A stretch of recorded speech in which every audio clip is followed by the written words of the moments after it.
Good afternoon student, welcome to our English session. Last लेक्चरला आपण the magic hub हा पाठ पाहिलेला होता. आज आपण या पाठाचे क्वेश्चन अँड आन्सर पाहणार आहोत. येथील फर्स्ट क्वेश्चन जो आहे, आन्सर द फॉलोइंग क्वेश्चन, म्हणजे खालील प्रश्नांची उत्तरं द्या. Who was knocking on the door of the inn, म्हणजे खानावळीचा दरवाजा कोण वाजवत होतं? तर त्याचं आहे a merchant was knocking on the door of the inn. Second question, why was the inn keeper not please, म्हणजे खानावळीचा मालक आनंदी का झाला नाही? तर त्याचा आन्सर आहे the inn keeper was not please because the merchant looked very poor, म्हणजे तो मर्चंट गरीब असल्यामुळे तो खानावळीचा मालक आनंदी झाला नाही. Third question, what did the merchant request, request म्हणजे काय? तर विनंती करणे, म्हणजे व्यापाऱ्याने काय विनंती केली? The merchant requested the innkeeper to prepare a simple dinner for him, म्हणजे साधं जेवण त्याच्यासाठी बनवण्याची विनंती केली. आता आपण पुढील प्रश्न पाहूया. Why did the innkeeper not drive the merchant away, म्हणजे खानावळीच्या मालकाने त्या व्यापाराला हाकलून का दिले नाही? तर त्याचा आन्सर आहे the innkeeper did not drive the merchant away because it not good for their reputation, म्हणजे त्यांच्या प्रतिष्ठेला ते न शोभणारं होतं. त्यानंतर fifth question, what was the speciality of the magic herb, म्हणजे मॅजिक हर्बची काय खासियत होती? तर त्याचा आन्सर आहे the speciality of the magic herb was that whoever ate the herb forgot something, म्हणजे जो कोणी ते मॅजिक हर्ब खाईल तो काहीतरी नक्कीच विसरेल. ही त्या मॅजिक हर्बची काय होती? खासियत होती. त्यानंतर what did the merchant forget, म्हणजे तो व्यापारी काय विसरला?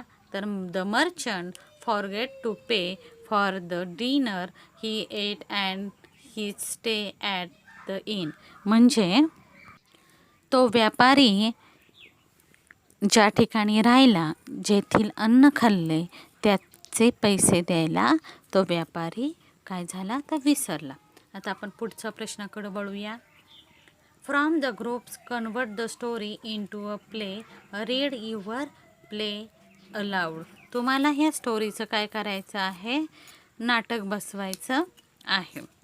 त्यानंतर पुढचा प्रश्न, describe the merchant and the innkeeper with the help of the story and using your own imagination, तुम्हाला मर्चंट आणि व्यापारी, मर्चंट म्हणजे व्यापारी आणि खानावळीचा मालक यांचं काय करायचं आहे? वर्णन करायचं आहे.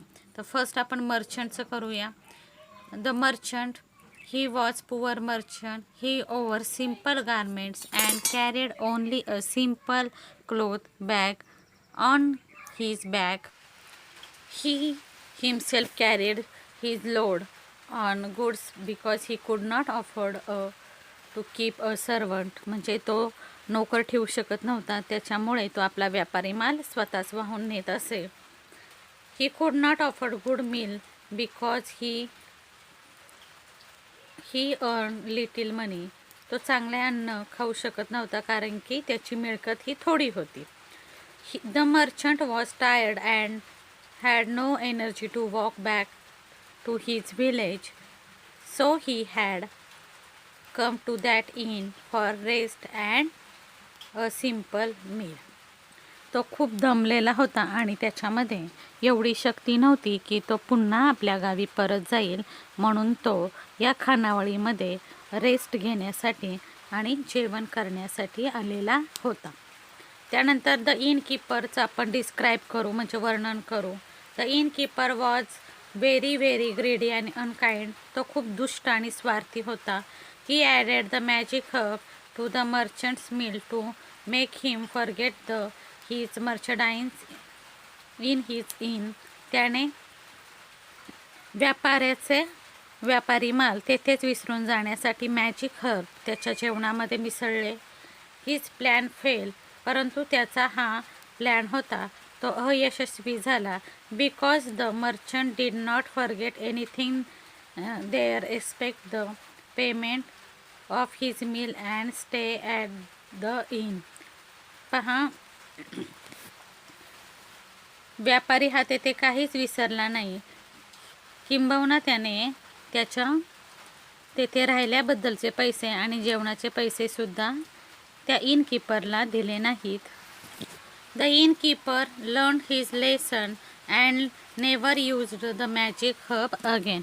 आणि यातून त्या खानावळीच्या मालकाने धडा घेतला की मॅजिक हर्बचा पुन्हा उपयोग करायचा नाही. आता आपण पुढील प्रश्नाकडे वळूया. The K in knock is silent. पहा, म्हणजे नॉक या शब्दामध्ये के हा काय आहे, सायलेंट लेटर आहे. म्हणजे तो वर्ड्समध्ये तो लेटर असून देखील आपण त्याचा काय करत नाही आहे, उच्चार करत नाही आहे. इट इज नॉट प्रोनाऊन्स्ड, म्हणजे त्याचा उच्चार करत नाही. Write two other words with a silent K, म्हणजे सायलेंट के असलेले आणखीन आपल्याला 2 शब्द लिहायचे आहेत. तर यामध्ये आपण लिहिणार आहोत आन्सर इज नो, नाईट, नी. यामध्ये आपण केचा उच्चार करत नाही. त्यानंतर underline the silent letter in the following words, म्हणजे खालील याच्यामध्ये तुम्हाला अंडरलाईन करायचे आहे सायलेंट लेटरमध्ये. तर इथे मी तुम्हाला करून दाखवलेले आहेत. आणखीन हा प्रश्न आपण घेतलेला देखील आहे, त्याच्यामुळं मी इथं एक्सप्लेन करत नाही आहे. पुढील प्रश्नाकडे वळूया. Read what the following character are telling you are. खाली तुम्हाला काही कॅरेक्टर दिलेले आहेत आणि ते तुम्हाला काय सांगायचं आहेत, ते फक्त काय करायचे आहेत, पुस्तकातनं तुम्ही रीड करायचे आहेत. आणि ते रीड केल्यानंतर त्याचे ऑडिओ क्लिप्स मला तुम्ही पाठवायचे आहेत. म्हणजे म्हणायचं तुम्ही, ते लाईन्स वाचायच्या म्हणजे रीड करायच्या आणि त्याचे ऑडिओ क्लिप्स मला पाठवायचे आहेत. त्यानंतर आपण पुढील भागाकडे वळूया.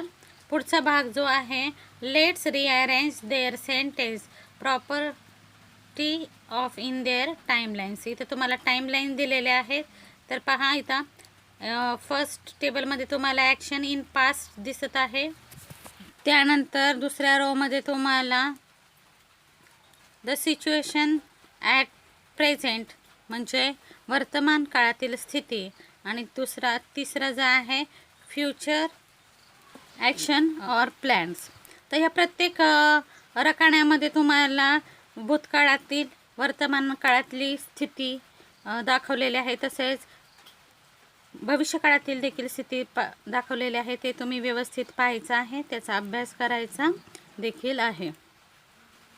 येथे आपले हे क्वेश्चन आन्सर झालेले आहेत, ते मला व्यवस्थित लिहून पाठवायचे आहेत. तसेच ऑडिओ क्लिप्स देखील तुम्ही मला पाठवणार आहात. Thank you. See you again in our next English session.